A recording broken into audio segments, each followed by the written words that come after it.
And welcome to Monday morning, week 6 of Art 117 Basic Design. And we are getting kind of deep into the idea of making chairs and trying to figure out how to build a cardboard chair. So the next thing that I want to kind of walk us through is the idea of taking your concept from a drawing into a scale model. And so the idea is, how do we do this? Well, there's an answer to this, really. We want to kind of approach cardboard as a material that we're going to understand its strengths and its weaknesses, and as we work with it. So cardboard is very interesting. Why don't I have a piece here? That would be helpful if I actually had a piece of cardboard. So cardboard, corrugated cardboard, is this really interesting material because you can see the corrugations along the edge. So we have a sheet of paper on one side glued to another sheet of paper on the top side. And then we have at least one sheet of paper that is corrugated, or it has these little undulating forms that are repeating inside the corrugated cardboard. And this happens to be a piece of 2-ply cardboard because it has 2 layers of corrugations separated by a 3rd layer of flat paper on top. When this paper is glued together in this way, it makes for a very, very strong system that resists bending in one way and is also, very strong in terms of being able to be structurally sound as a construction material. Now, we use corrugated cardboard for making boxes, and so we really like boxes for their lightweight and structural integrity. Boxes are the kinds of thing that we ship finished goods in all over the world. And before there was corrugated cardboard, we used to put everything into crates and ship everything in wooden boxes and wooden crates. And every time you have to ship something somewhere, there's cost involved. There's cost involved for the total size of the object that you're shipping. And there's also, the cost for the weight of the object that you made, the manufactured object that you've made, and then also the shipping container that it's in, because you have to pay the price to ship the container that it's in too. So when we went from wooden crates down to corrugated cardboard boxes, we're saving a lot of money on the weight that is there, protecting and ensuring the integrity of every object, every finished good that gets made and that gets boxed up to get shipped to get sold someplace. So corrugated cardboard is a wonderful material because its strength to weight ratio is incredible, and it's wonderful. And so we can save a lot of weight in the international shipping process by shipping things in cardboard rather than in wooden boxes. We can also save a few trees along the way.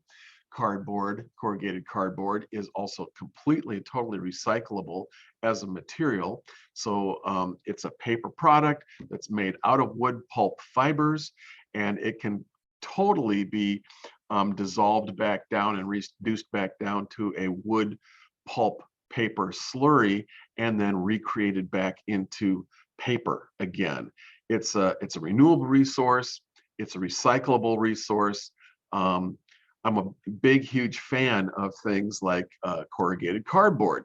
And corrugated cardboard gets no respect in the world because everybody, gets these boxes shipped to them through Amazon.com or, other shipping services.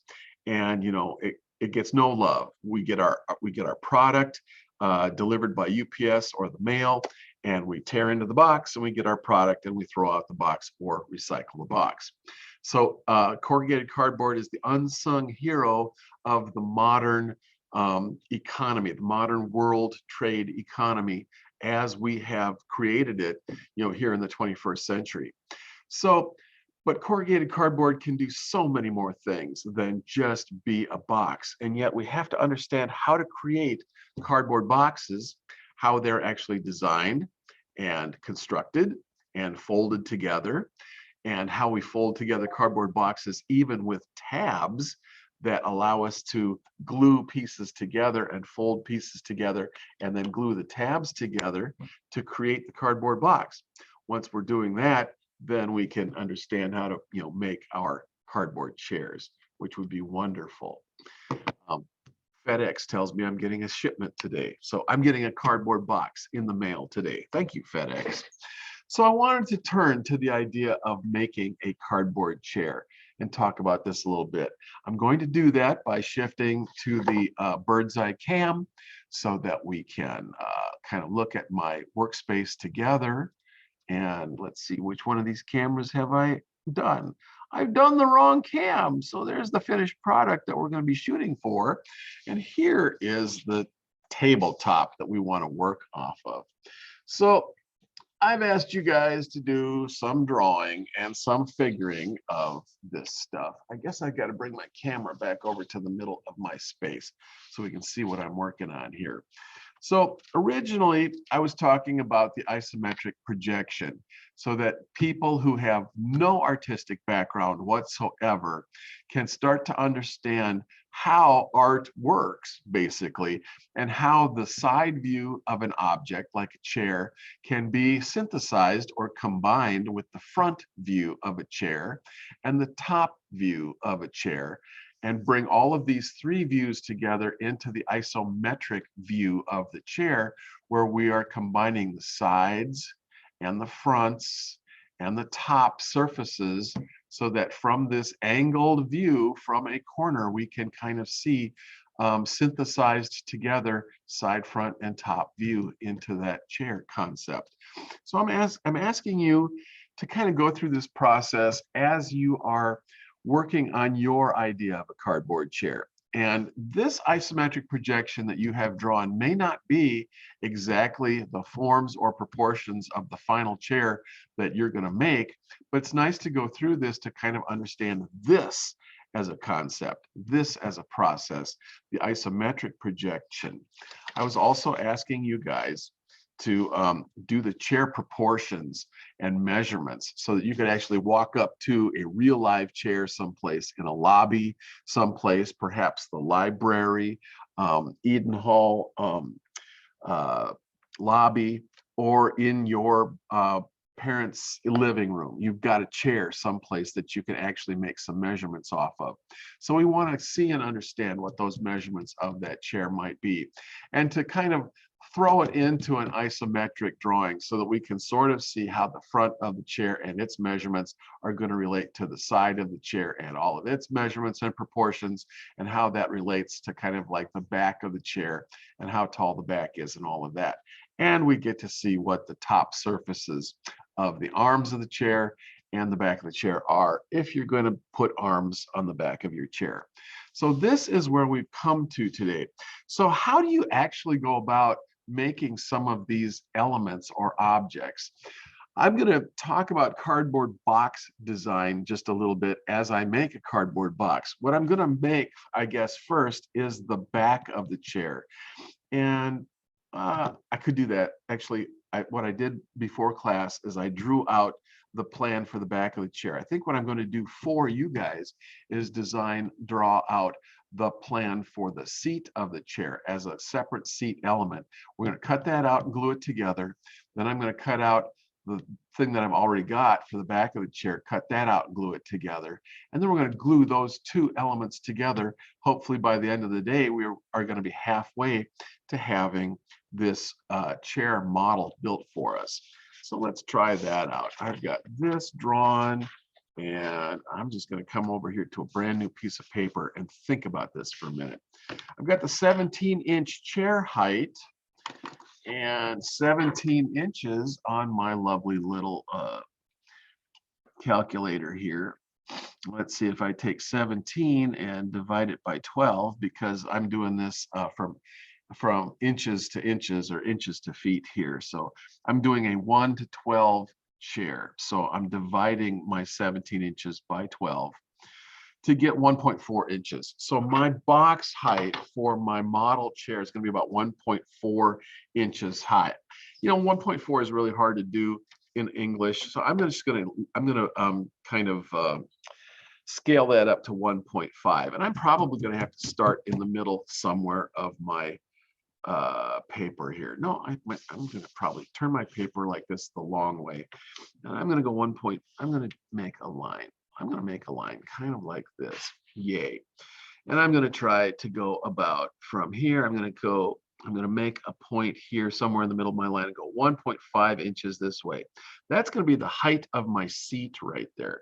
That's going to be great.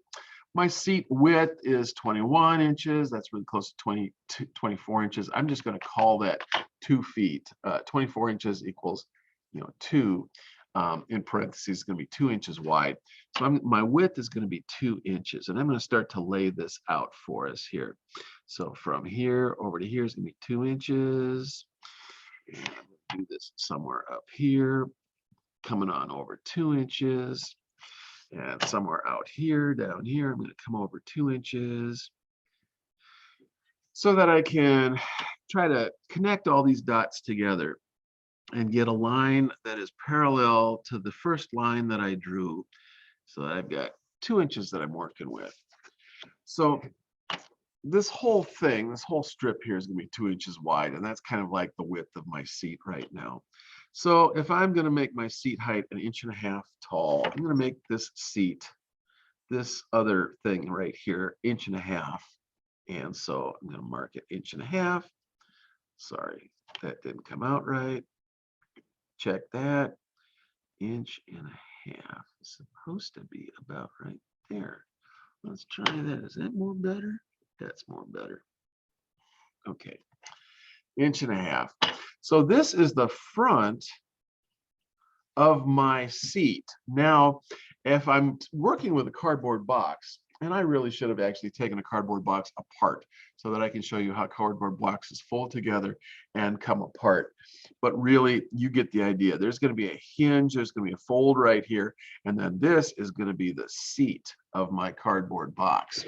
And so seat depth, we're going to round that to about 2 inches right here for the sake of making the model. So I've got a 2-inch wide by 2-inch deep cardboard box right here. I don't know what, I don't think I've really got these square in here. I just need to kind of change my angles just a little bit to make this just a little bit more square, so that I can make this one just a little bit more square. All right, so I've got the front of the seat and the seat of the seat, and now I got to go back down the back of the seat here another 1.5 inches. This is making no sense until we actually cut out and build our chair 1.5 inches. So this is the back surface of the seat right here.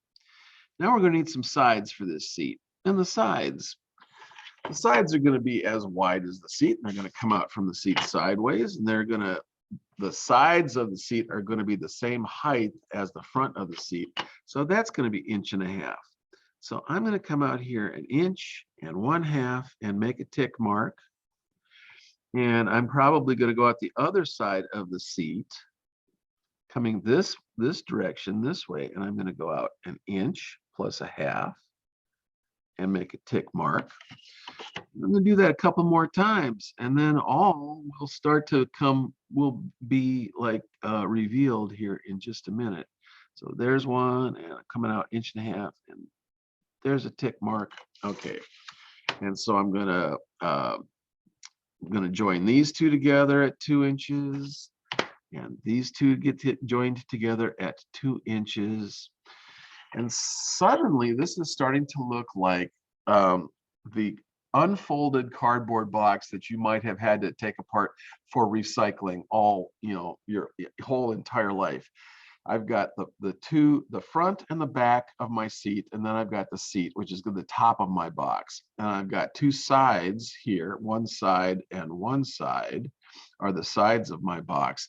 Now, the last thing I need are those flaps that we have to fold over to glue this thing together so that it can actually glue together. So when I fold my front and my side down, they are going to meet along these two edges here, and I'm going to need something that's going to help them overlap a little bit. And I might just kind of draw those in really fast as, 1/2 inch by, whatever the width is, kind of flaps here. So these are going to be the cardboard flaps to glue my box together. And I think that's going to be probably enough. I've got 4 flaps. I've got 4 sides that have to go together. I think I'm going to be able to do all of that. So what this means is that when I come in here with my pen and redraw this in pen, the sides of this box, or the places that I'm going to cut with my scissors, are going to go like this, and this are going to become my sides.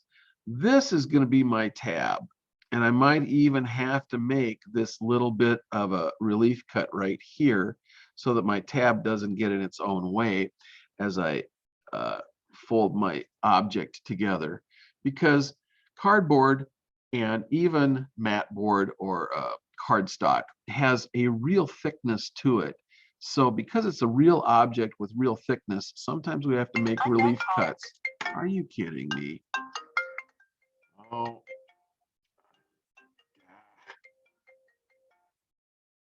Okay, I had to roll that over to message. I'm really sorry about that. And so we are kind of creating a cardboard box for the seat of the chair. And finally, all of these things that are going to be actual folds in the chair, we don't want to cut those. We want to make sure that they are indicated as folds instead of as cuts. And so I'm going to put a dotted line where the folds go. And I did this in pencil first, and I'd like you guys to think about doing your box design in pencil, and to try to do it in a where you're not pressing very hard with the pencil, because if you have to change your mind, if you have to redesign a thing, move a line, something like that, it is so much easier if you are doing it where you're not pressing very hard with the pencil, and then you can erase the line. Sometimes when you're making prototypes and when you're just trying to figure stuff out and get it to fit someplace, there's a lot of waste. I've used an entire 8.5 by 11 sheet of cardstock for this, and I have a lot of waste on here. So when I go into production of this, and I actually might want to make several of these boxes, if I'm making the arms for the chair, it'll be nice to lay out the arm for the chair and make one, and then maybe able to put it over on the side someplace where it fits, so that I don't have to waste an entire sheet of paper every time I'm figuring out a box form. Anyway, I wanted to walk us through this making the box form so that you guys could see this piece. So I'm going to go ahead and cut this out now and fold it and glue it all together, because we are making custom boxes. Everything that we do for this job, for this process, making this cardboard chair, is a custom thing.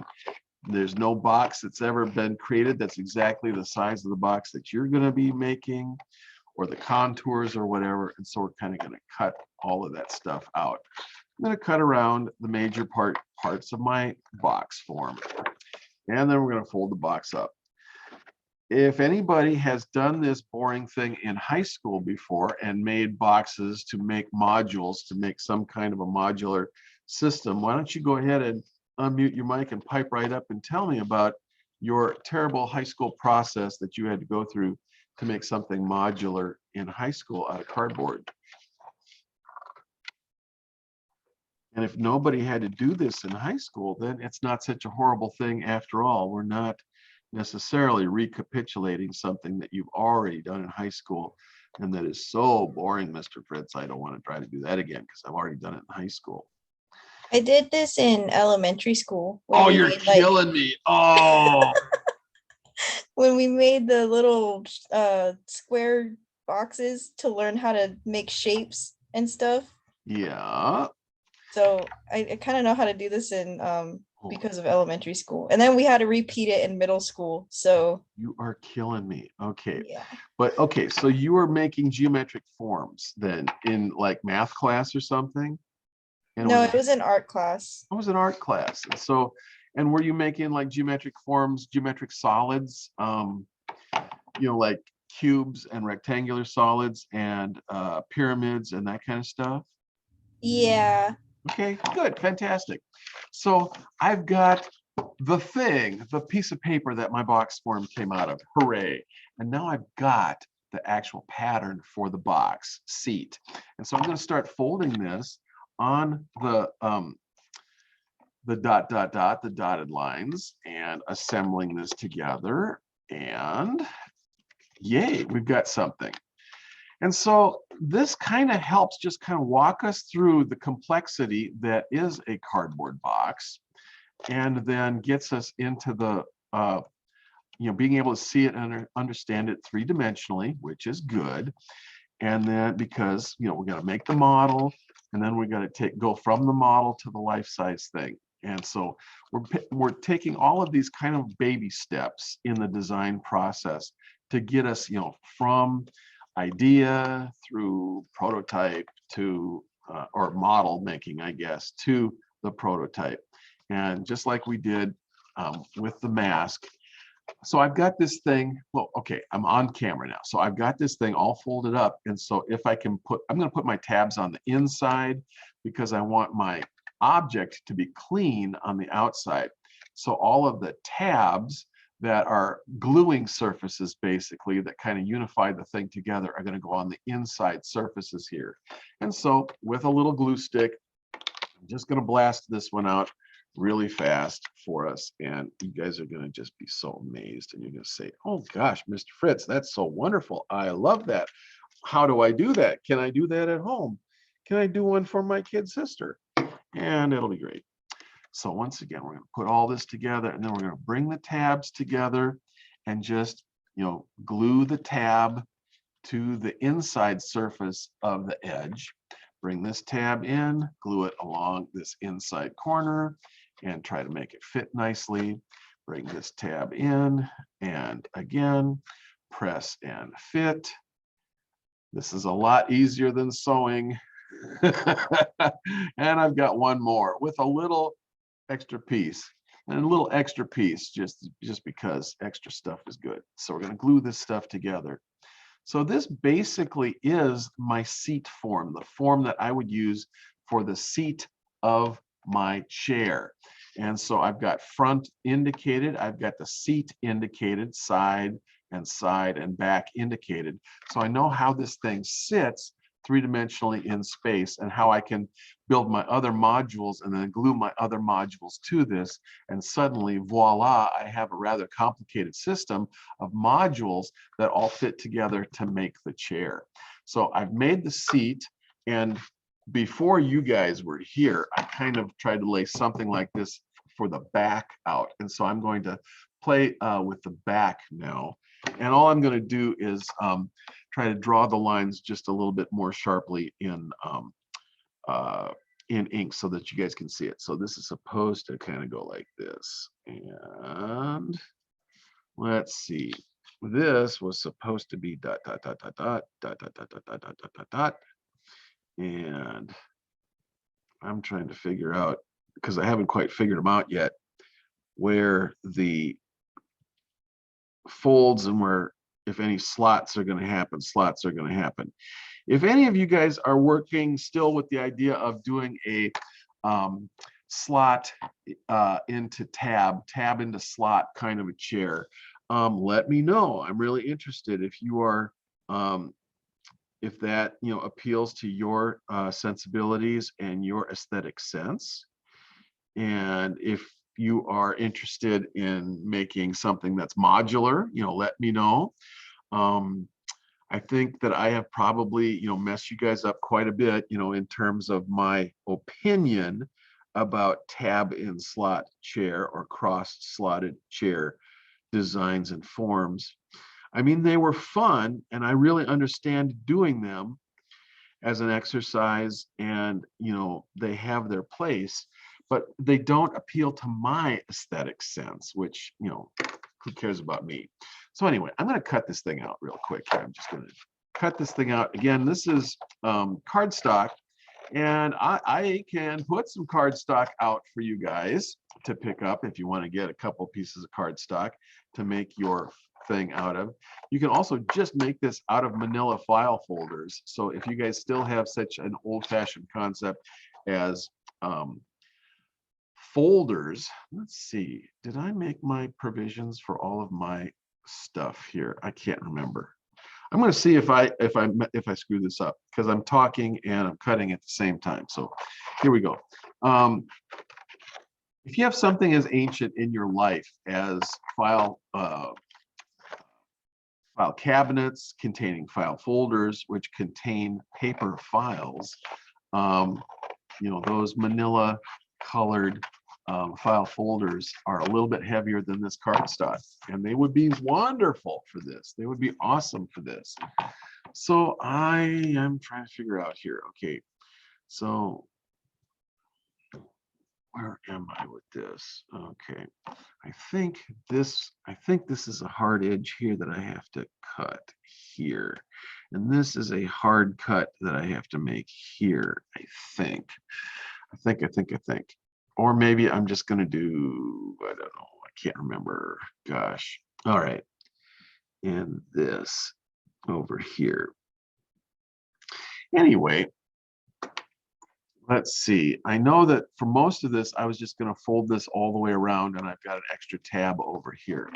So I think I'm going to try doing that, but I'm going to save this one tab right here just in case I need it for something. So I'm going to make a tab here. And this is going to be a strange little tab right here, so that I can fold this on itself, because this is going to be folded too. All right, and this is going to do what? I don't know. We'll see. I'll make this a tab. This is going to be a tab right here. So I'm going to fold this in here. And I don't know if I need this tab or not, but I'm going to play with it. So this is a tab here that's going to fold in, which I may or may not use because I'm just making this up. Again, this is what happens when you're making your first one. When you're making the model and you're trying to decide where your tabs are going to go and stuff, this is a really nice rehearsal for making it full size, because when I have an 8-foot piece of cardboard and I start putting lines on the cardboard and making cuts on the cardboard, then you are committed to that process, and then you don't want to be in a place where, oh, I forgot to put one more tab or one more thing. Anyway, so I'm going to fold on these dotted lines, and I'm trying to make a relatively tall thing. This is the back of the chair, so it's relatively tall and it's a relatively thin form. So I'm folding it on my dotted lines, and these are the sides of the chair, and this is going to be a side of the chair and then a glue tab for the chair. So this is going to come around like this, and it's supposed to glue together like this as a form. Oh, I forgot to fold this on one more side. So sometimes if you have done lots of origami in your life, you are used to cutting and folding paper and making shapes and stuff out of origami. There was a kind of a chair that I didn't even really look at with you guys. Some designers are actually using origami to make and fold chairs in that process. So if you wanted to try to actually make and fold a chair form in origami style, that would be fantastic. It's also, probably really difficult because the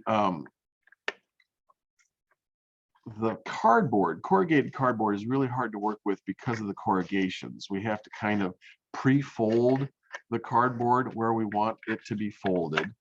And sometimes you'll have to use like a thin pipe or a piece of steel, the edge of a piece of angle iron or something, to actually smash down the fibers and smash down the corrugation in the center of the cardboard if you're trying to fold across the grain of the cardboard. The cardboard does have a certain grain to it, and so folding tabs one way is going to be really easy because it goes with the grain, but then folding tabs across the grain is going to be much more of a difficult challenge because you're folding across all of those corrugations. And so we actually sometimes have to try to crush down those corrugations to be able to pre-bend those things. And then if you're trying to fold on an angle on cardboard, you're definitely going always across the grain somehow at an angle. And then we definitely have to take a piece of angle iron and kind of push it down on the cardboard to kind of pre-crush and pre-bend the cardboard so that it will bend on that line, bending across the grain. Cardboard has a grain, and it's like wood, which also has a grain that you have to work with.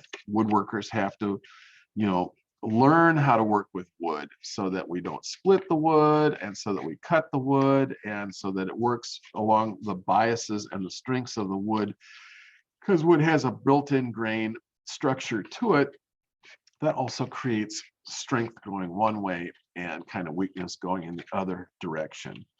So in the fullness of time, I've been able to bend all of these pieces and parts together to make my chair, so that if I start folding this bad boy together, oh, I've got way more pieces and parts here than I need. What was I thinking? I guess I only need that much. So there you have it. That's why it's good to do these things in a model form first. I didn't need this much material, so that's going away, because the thing that I'm looking for is like a cigarette pack. It's about this big, and then I just have to figure out how many tabs I actually need to make this box fold and form. And I could get by without this tab over here. So I'm going to cut this tab off, just like that. So this, okay, now I'm on camera. Now I'm with you guys. Okay, so this is finally what the back of my chair is going to be like. It's a really long, thin, kind of rectangular solid that comes around like this, and then the top is going to come over the top like this, with two tabs that come down like this. I could use a third tab over here for that process. I should probably fake myself a little third tab here. I'm just looking around my table to see if I have a piece of tape handy nearby. I don't. But what I would do is probably tape this this kind of tab right here to this one, so that I had another tab to glue this together with. So I'm going to do the glue up really quick here. So here's an inside tab surface that I'm going to throw some glue on, and these two little tabs here get a little bit of glue. And so this box goes together. This one only has 3 tabs. It doesn't get its 4th tab for now, because this was a learning process. So I'm going to glue these together like this. And then I'm going to bring my lid in here like this and fold it in, and hopefully it's going to go in. And the tabs I have to reach inside with my pencil to get my tabs to come together and glue on the inside surface so that they disappear and go away. Yes, yes, yes. My tabs seem to be a little bit long. My top seems to just be a little bit longer than I want it to be. So I have to fold my tab in just a little bit more. I have to move the fold in just a slight, tiny, tiny bit more. This is what you get when you have to actually do something real on camera in front of people. A little bit more glue, and we're going to fold this piece. It's the end of the box, has to come and get folded in. And I have to try to reach in there and find those tabs and get them to go against the surfaces that they're supposed to go against. So I'm going to push that in with my pencil eraser and bring this one over and push it in and glue it down with my pencil eraser. I'm kind of reaching in there because my pencil reaches better than my stupid little fingies do. And so I have this one long piece right here that does not have a tab on it, and so it does not have an internal tab to kind of hold it together, and it needs it. This edge needs a tab. So I see tape that's out of my reach. So I'm going to go grab a piece of tape really quick just to get that. I'll be right back. Okay. All right. That was quick. Okay, so one little piece of masking tape, and I've got to make a note to myself. Note to self, be able to do this so that you have one more tab. And sometimes we even like to take these modeled pieces apart so that we can use them as patterns to trace what this is going to be like. So I'm going to tape this together for now so that we can see where the last tab is supposed to be on here that holds the box together. And so now I've got my two boxes complete and assembled. I've got this box, which is the back of the chair, and this box, which is the front, the seat of the chair. And actually the front of the chair is here, the seat, its sides, and its back are here. So I'm going to glue this together really quick because it's a model. And so I've got some glue on here, and I've got the seat, and I'm going to actually glue the back of the seat to the seat back. And so these are now glued together, and now I have the beginning of the model of my chair. The only thing that I would probably, do to continue the chair is to build my arms and then put my arm modules on there.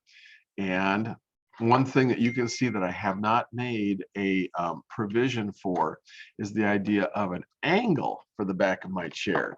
This chair is 90 degrees. The seat is parallel to the floor, and the seat back right now is perpendicular to the floor. It stands up 90 degrees straight up from the floor. This is a straight backed chair. Okay, I'm going to set that down there.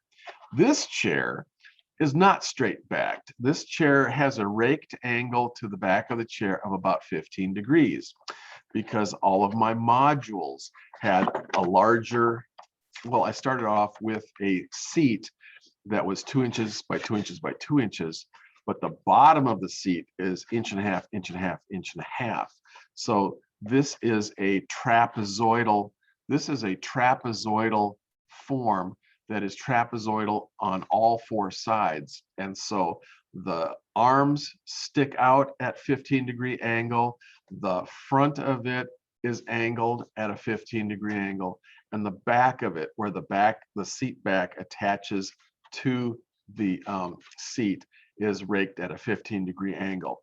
So by making yourself a trapezoidal seat instead of a square or completely parallel and perpendicular seat, that's how you can start to get yourself some angles into this chair if you desire angles. And I was all about the angles. I wanted to have things that were just slightly angled out so that they were kind of cool looking, and so that they were just different than something that was a cube. I was trying to break away and break outside of the idea of a rectangular solid. And so by building the seat first and making it a trapezoidal shape on all sides, that gave me the basis for making fairly rectangular solids that I could just glue on 3 of the 4 sides to create the seat and the 2 arms of the chair. So I'm going to come back to you guys and look at you in the face again, because this is me. So that was, in a nutshell, the idea of trying to make box forms and trying to make ourselves a scale model of our chair. So once again, you can do this in English measurements of inches and feet. And I usually like to use a 1 to 12 scale model because it's really easy to go 12 inches to the foot. And then you can, that's a really good analog. And you get something that is a 1/12 size chair. And if you wanted to do something that was in metric, in centimeters, then your scale model is going to be 1/10, 1 to 10. And so you can just make centimeter measurements that scale up by just moving the decimal point one spot, and you can scale up 1 to 10 with metric stuff. That was 40 minutes, 45 minutes or so of demo, just to get us into the actual taking our measurements and our chair forms and making them into three-dimensional models. Do you guys have any questions or comments for me? This is going to be the next thing. I still haven't actually written up the last two assignments yet, so I am going to take some time and write those up as assignments in coursework, so that we've got the isometric projection, and we've got the idea of actually going out and measuring a chair and transferring those proportions, those measurements onto an isometric style drawing, so that you got a sense of the proportions and measurements of a chair from an actual real chair. And then you're going to take those to create whatever it is going to be the final shapes and proportions that you're going to be using, and then putting them into the scale model of the chair. So I think this is a good place to wrap this up for today. I'll get caught up on my paperwork, and you guys can, you're still going to need to, maybe get yourself a tape measure from Walmart or Bimart or someplace, so that you can actually go measure a chair. And then you're going to need this for the construction of your cardboard chair. It's possible to do it also with a sewing measuring tape too. So if you'd rather have one of these, or if this is what you've already got, this will work too for both measuring the chair and then doing the layout and cutting of your cardboard pieces in your actual cardboard chair. So kind of at that point where we're having to go out and actually find a real chair that you can measure, and then transfer all of those measurements onto some kind of a drawing that you've got, so that you've got this to go by as you start to design your own shapes and proportions of your chair, but based kind of off of the scale drawing of what a real chair proportioned for a real human being, real human person might look like. That's the good place to quit. So until Wednesday, I don't see anybody unmuting their mics and going, ooh, ooh, ooh, pick me, pick me. I'm gonna call it a day. If anybody from the Invent Oregon team wants to talk to me or meet with me tomorrow, that would be great. I'm continuing with a few more prototype innovations, and I'm going to go talk to a seamstress to see about getting some prototypes made up. What I thought I would do is really finalize the idea of the design that I'm working on, and take it to the prototype person and have her make 10. So we have like 5 larges and 5 mediums that were nice and pristine and untouched by human hands, that if you do this thing in public, you can actually give out to people, especially the judges, because it's all about the judges. If they can, put this on their face and breathe through it and talk through it themselves, the thing sells itself. And so you got to have, for masks, you got to have enough freebies, that you can hand out some free samples to people, and then suddenly you can win this dumb thing. But that's something that I'll talk to with team maybe tomorrow on Tuesday. So anyway, I'll see you guys on Wednesday. Take care, and have a good first part of your week. Talk to you then. Bye-bye.